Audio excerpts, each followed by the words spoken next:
Welcome back, you guys. Today we're going to do a deck profile on Orfist Masques. You guys saw me open the stand-up deck profile last time, I guess.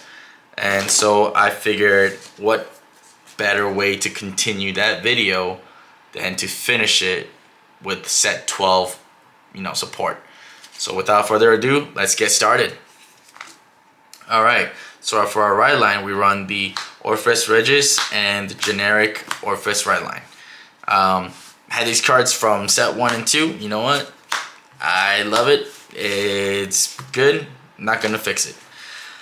I run 5 copies of the Shadow Army because, yeah, Shadow Army is pretty strong, honestly. On to our grade 3s. I run a playset of the Masques Orfist, followed by 2 Hydrogum, and then 2 Orfist Regis. Honestly, 2 is all you need. And 2 Orfist Regis is all you need, because the only thing about the Masques Orfist is that if you get rid of any other Orfist name, you get to put from the drop zone an world order card into your order zone. So you really don't need multiple copies of the other Orfist like you would done in other Masques decks. So yeah, it's pretty straightforward and simple.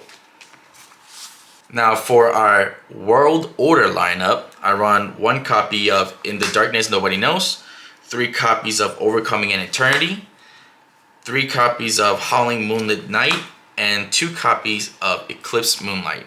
I think I'm still playtesting this idea, but 9 is a good number, and it's pretty generic. You get to use 1 to control the board. You get to use this one to increase the Shadow Army tokens attack for 5,000. This one allows you to call a Shadow Army, yep. And this one allows you to draw. So it's kind of like a mixed variety, so you can do a couple shenanigans with it.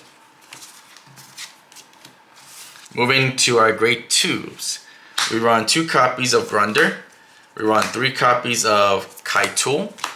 We run a playset of Polaris Dragon. That's like the staple of the deck right here. This one would not go anywhere. Now if you're wondering why is this so good, okay, so Polaris Dragon allows you to, upon playing, you get to Soul Blast 1 if you have an Orfist. Choose a world card from a different name from any other ones you have in your drop zone and put it into your order zone. And also when this unit is put into drop zone from rear or hand during the battle phase, if your world is Dark Knight or Abyssal Knight, you may draw a card. So it comes in handy multiple purposes. Going to our grade 1 lineup. We run 3 copies of the PG, generic PG, and 1 copy of Elementaria Sanctitude. And that's it. That's literally all the grade 1s.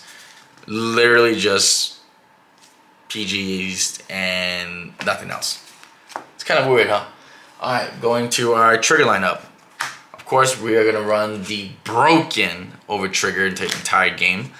3 copies of generic critical trigger, 4 copies of generic critical trigger, 2 of the critical heal triggers, and then 2 generic heals and a playset of draw triggers.